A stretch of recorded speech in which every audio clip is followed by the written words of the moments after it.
Bienvenue sur Cannes Inside 2025 pour ce dossier spécial. Il est nécessaire, avec le recul, de revenir sur ce qui s'est passé ce soir-là, le 1er janvier 2025 à Marrakech.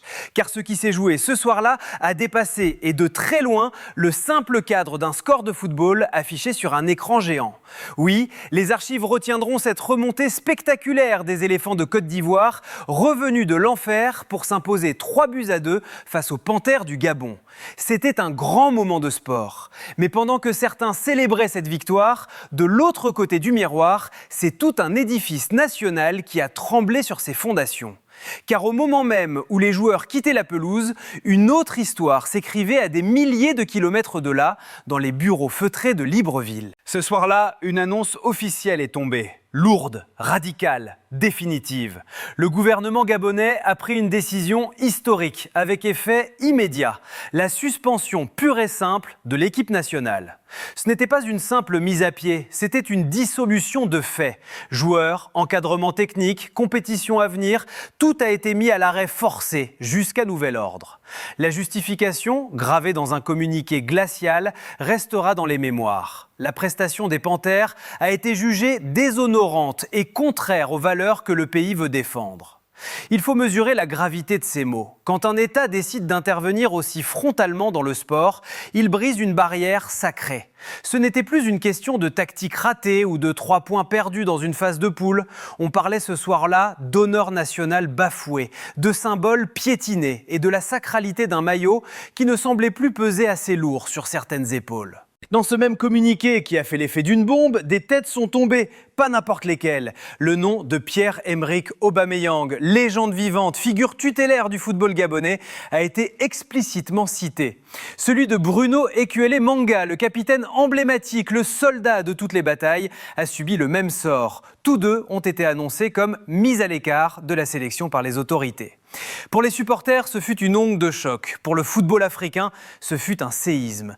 Pourquoi cette affaire a-t-elle autant compté ? Pourquoi a-t-elle provoqué une telle déflagration ? Parce que nous le savons, le football en Afrique n'est jamais qu'un jeu. C'est un miroir grossissant de nos sociétés, un exutoire, un langage commun.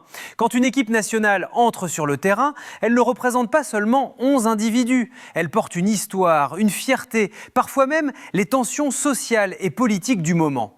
Et quand la performance est perçue comme une humiliation, comme ce fut le cas ce soir du 1er janvier, la réaction peut devenir institutionnelle. C'est un peu comme si l'équipe avait oublié pendant 90 minutes sa raison d'être. Le public pardonne la défaite technique, il pardonne la maladresse, mais il ne pardonne pas, et l'État encore moins, l'absence d'âme. Ce que cette décision nous a rappelé, c'est un précédent bien connu en Côte d'Ivoire, l'adversaire du soir. En 2000, après une élimination précoce, les éléphants avaient été rappelés alors manu militari par le pouvoir de l'époque. Non pas pour les punir sportivement, mais pour leur rappeler de force ce que signifie porter le drapeau. Depuis, qu'on gagne ou qu'on perde, une exigence est restée, celle de la dignité. Alors, la vraie question qui s'est posée après ce match n'était pas seulement comment le Gabon a-t-il perdu ? La vraie question était qu'est-ce que cette défaite a révélé de si profond pour provoquer une telle colère d'État ? Dans la suite de ce dossier, nous allons retourner sur le terrain, là où tout a basculé. Nous allons comprendre, minute par minute, comment cette remontée ivoirienne a fait si mal et comment une simple rencontre de football a pu provoquer un séisme bien au-delà des 4 lignes de touche. Maintenant, quittons les communiqués officiels pour regarder le terrain, le vrai, celui qui ne ment jamais. Car avant les sanctions, avant les mots très durs du gouvernement, il y a eu 90 minutes de football. Et si l'on regarde ce match avec froideur, ces 90 minutes expliquent beaucoup de choses sur la violence de la réaction post-match. Le plus terrible dans cette histoire, c'est que le Gabon avait pourtant idéalement commencé.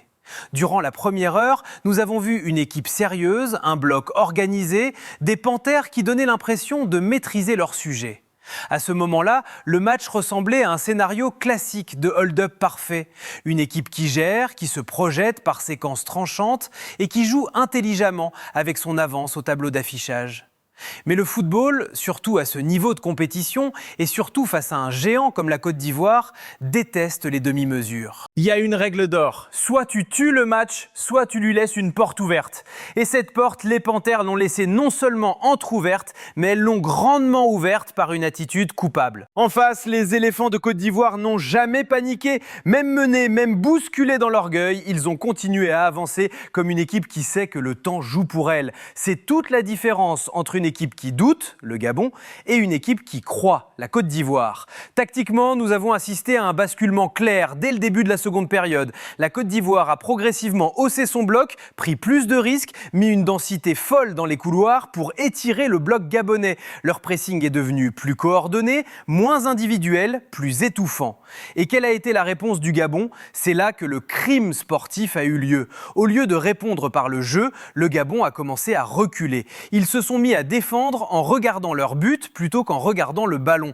C'est le syndrome classique de l'équipe qui décide de protéger une avance fragile au lieu de continuer à jouer le match qui l'a amené là. Sur le papier, cela peut paraître logique de vouloir tenir le score. Mais sur le terrain, face à une telle armada offensive, c'est souvent fatal. Les transitions gabonaises, si fluides en première mi-temps, se sont raréfiées. Les sorties de balles sont devenues plus longues, plus imprécises, paniquées. Et quand tu rends le ballon aussi vite, souvent en moins de 3 secondes, à un adversaire qui pousse, tu finis inévitablement par subir la marée. La Côte d'Ivoire a senti l'odeur du sang. Pas avec de la précipitation, mais avec une patience clinique. Mentalement, c'est là que tout s'est joué et c'est probablement ce manque de caractère qui a motivé la sanction de l'État. Une remontada, ce n'est jamais seulement une question de tactique. C'est une bataille invisible, des nerfs. Quand le premier but ivoirien est arrivé, il n'a pas seulement changé le score, il a changé les visages, il a changé les attitudes corporelles. On a vu les corps se tendre côté gabonais, les épaules s'affaisser, les regards fuir. Alors qu'en face, les Ivoiriens se libéraient, portés par une énergie nouvelle. Et dans ces moments de tempête, le rôle des cadres devient central. On attend d'eux qu'ils calment le jeu, qu'ils parlent, qu'ils remettent de l'ordre, qu'ils aillent voir l'arbitre ou qu'ils gardent le ballon au poteau de corner. C'est là que le silence des leaders cités par le communiqué, Aubameyang et Kuelemanga, a été assourdissant. Quand ce leadership ne s'exerce pas assez vite, le match peut vous échapper en 10 minutes. C'est exactement ce qui s'est produit. Le Gabon a encaissé, a baissé la tête et a attendu le coup de grâce. C'est pour cette raison précise que cette défaite a été perçue comme une humiliation par les autorités. Pas forcément à cause du score final. Perdre 3-2 contre la Côte d'Ivoire n'est pas infamant en soi, mais à cause de la manière. On peut accepter une défaite héroïque. On accepte beaucoup plus difficilement un renoncement, une démission mentale, alors qu'on avait les cartes en main. Passons maintenant à l'analyse critique de ce que beaucoup ont dit après le match. Souvent trop vite, sous le coup de l'émotion. Il faut corriger certaines erreurs de lecture pour comprendre la profondeur du mal. Première erreur fréquente, croire que le Gabon a tout raté et que l'équipe est nulle. C'est faux. Le Gabon a montré des choses très intéressantes par séquence. Une organisation initiale cohérente, une discipline tactique réelle pendant 50 minutes. Le problème n'est pas l'absence de niveau, c'est l'incapacité chronique à gérer les temps faibles. La conséquence, c'est que quand on ne corrige pas ce défaut mental, tout le reste s'effondre dans le regard du public et des décideurs. Deuxième erreur, réduire la remontée ivoirienne à de la chance ou à l'arbitrage. C'est faux et dangereux de penser ainsi. Une remontée se construit. Elle passe par des ajustements tactiques, les remplaçants ivoiriens ont fait la différence, par une lecture du match, par une montée en intensité. La Côte d'Ivoire n'a pas gagné parce que le Gabon lui a donné le match, elle a gagné parce qu'elle a su changer de rythme quand il le fallait, ce que le Gabon n'a pas su faire. Troisième erreur, et c'est la plus importante dans le contexte de la sanction, désigner uniquement les joueurs comme responsables. Dans le football moderne, la responsabilité est collective. Staff technique, gestion du banc, communication, préparation mentale, tout est lié. Quand une équipe recule trop bas, sans solution de sortie pendant 20 minutes, ce n'est pas uniquement un problème d'envie des joueurs, c'est aussi un problème de plan de jeu. Où étaient les consignes pour remonter le bloc ? Où étaient les changements pour casser le rythme ivoirien ? Enfin, il y a une confusion très répandue entendu, penser qu'une sanction politique règle un problème sportif. Une suspension peut envoyer un message fort, certes, elle marque les esprits, mais elle ne corrige pas à elle seule les mécanismes sportifs qui ont conduit à cette situation. Sans réflexion de fond, sans travail structurel sur la formation et le mental, le risque est de créer plus de frustration et de chaos que de solutions pérennes. Si on veut vraiment comprendre ce match, il fallait regarder les détails invisibles dès la 55e minute. La récupération ivoirienne se faisait de plus en plus haut, les duels étaient gagnés plus tôt, les deuxièmes ballons changeaient de camp. Autre élément clé, les côtés. Quand une équipe commence à être débordée systématiquement sur les ailes, ce n'est pas qu'un problème de latéraux faibles, c'est souvent un manque de soutien des ailiers, un retard dans l'écoulissement ou une fatigue mentale qui s'installe. Et puis, il y a ces moments précis. Une discussion qui n'a pas lieu entre le gardien et sa défense, un milieu qui hésite à monter, un attaquant qui n'ose plus demander le ballon dans les pieds. C'est là que le match a basculé. Alors, allons droit au but pour conclure cette analyse. Pourquoi cette équipe du Gabon paraît-elle si imprévisible ? Parce qu'elle alterne le très bon et le néant, signe d'une instabilité émotionnelle. Pourquoi cette remontée a-t-elle fait si mal symboliquement ? Parce qu'elle est arrivée après une période de contrôle total. Perdre en étant dominé est une chose, perdre en ayant eu le match en main est impardonnable aux yeux des dirigeants. Cette crise, aussi violente soit-elle avec cette suspension inédite, peut avoir deux issues.